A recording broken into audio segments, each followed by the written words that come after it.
Crash Course Philosophy is brought to you by Squarespace. Squarespace, share your passion with the world.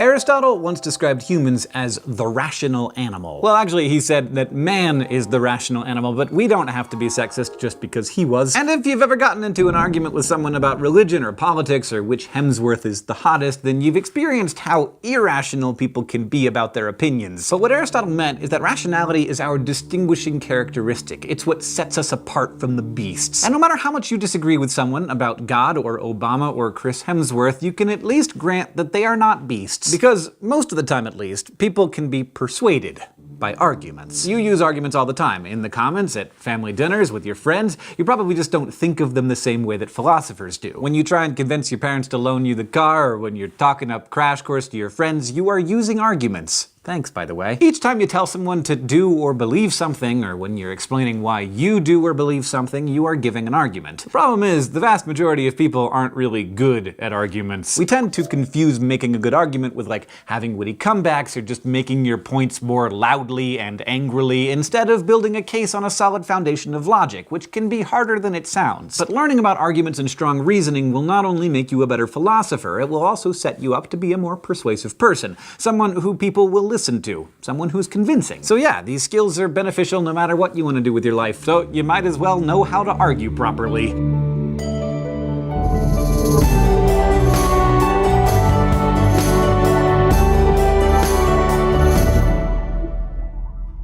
If you want to learn how to argue, then you should probably start around 2400 years ago, when Plato was laying out how reason can and should function in the human mind. He believed that we all have what he called a tripartite soul, what you might think of as yourself or your psyche, divided into three parts. First, there's the rational or logical part of the soul, which represents cool reason. This is the aspect of yourself that seeks the truth and is swayed by facts and arguments. When you decide to stop eating bacon for 2 meals a day because, as delicious as it is, it's bad for you, then you make that decision with the guidance of the rational part of your soul. But then there's the spirited aspect, often described as the emotional part of the self, although that doesn't really quite capture it. The spirited soul isn't just about feeling, it's also about how your feelings fuel your actions. It's the part that responds in righteous anger at injustice, the part that drives your ambition and calls upon you to protect others. It gives you a sense of honor and duty and is swayed by sympathy. So if you decide to stop eating bacon because you just finished reading Charlotte's Web and now you're in love with Wilbur, then you're being guided by the spirited part of your soul. But we share the next part of our soul with other animals, be they pig, or moose, or aardvark. The appetitive part is what drives you to eat, have sex, and protect yourself from danger. It is swayed by temptations that are carnal and visceral. So at those times when you go ahead and just eat all the bacon because it just smells so dang good, the appetitive aspect of your soul is in control. Now, Plato believed that the best human beings, and I should point out here that Plato most definitely did believe that some people were better than others, are always ruled by the rational part of their soul, because it works to keep the spirited and the appetitive parts in check. People who allow themselves to be ruled by their spirited or appetitive selves are base, he believed, and not fully, properly human. Now, most of us don't buy into the concept of the tripartite soul anymore, or the idea that some humans are less human than others, but we do understand that we're all motivated by physical desires, emotional impulses, and rational arguments. And philosophers continue to agree with Plato that reason should be in the driver's seat. So how do you know if you're good at it? How can you test your reasoning?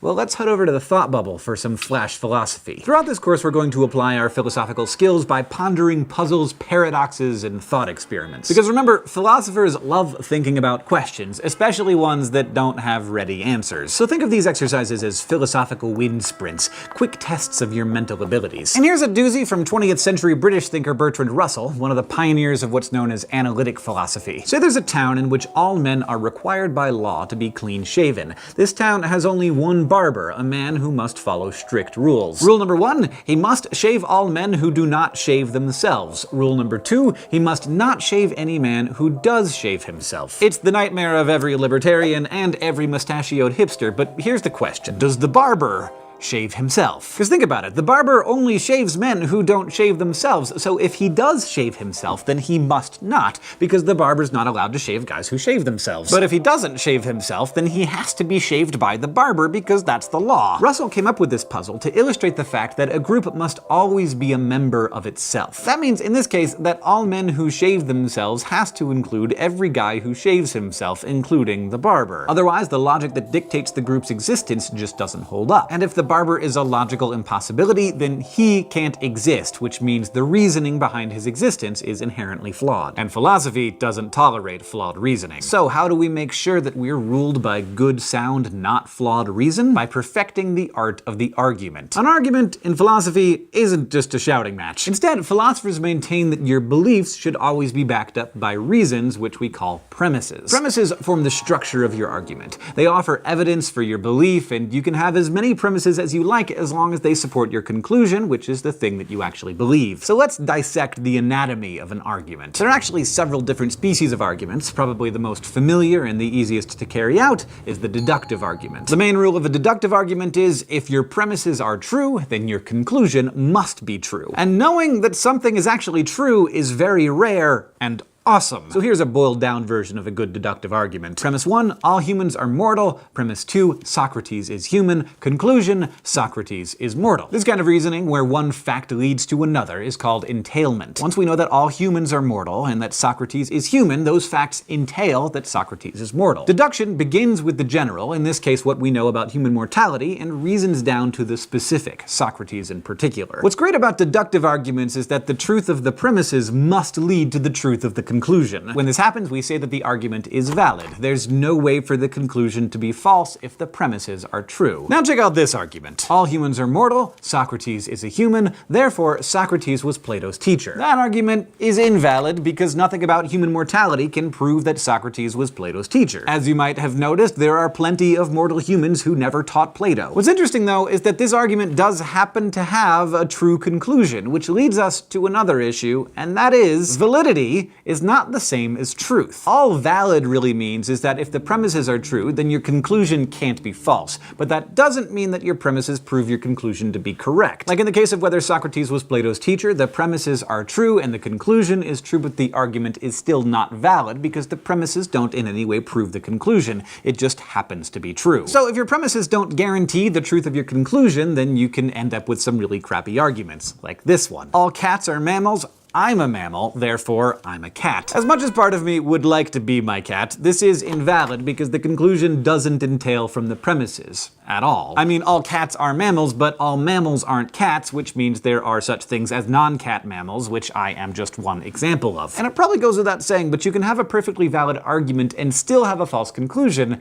if any of your premises are false. For example, all humans have tails, my brother John is a human, therefore John Green has a tail. The argument is totally valid because the premises entail the conclusion. The reasoning totally stands up. It's just that one of the premises is flawed. Since I'm reasonably certain that John doesn't have a tail, I've seen him in a bathing suit, this argument is not deductively sound. And a deductively sound argument is one that's free of formal flaws or defects. It's an argument whose premises are all true, and that's valid, which means its conclusion is guaranteed to be true. So, sound arguments should always be your goal. The reason that deduction is prized by philosophers and lots of other important kinds of thinkers is that it's the only kind of argument that can give you a real certainty. But it's limited, because it only works if you're starting with known true premises, which are hard to come by. And for what it's worth, deductive truths are usually pretty obvious. They don't tend to lead us to startling new information, like the fact that I'm not a cat or that John doesn't have a tail. So instead of starting with premises that are already certain, like deduction does, you're gonna have to know how to determine the truth of and your confidence in your premises. Which means you're gonna have to acquaint yourself with the other species of arguments, which we're gonna do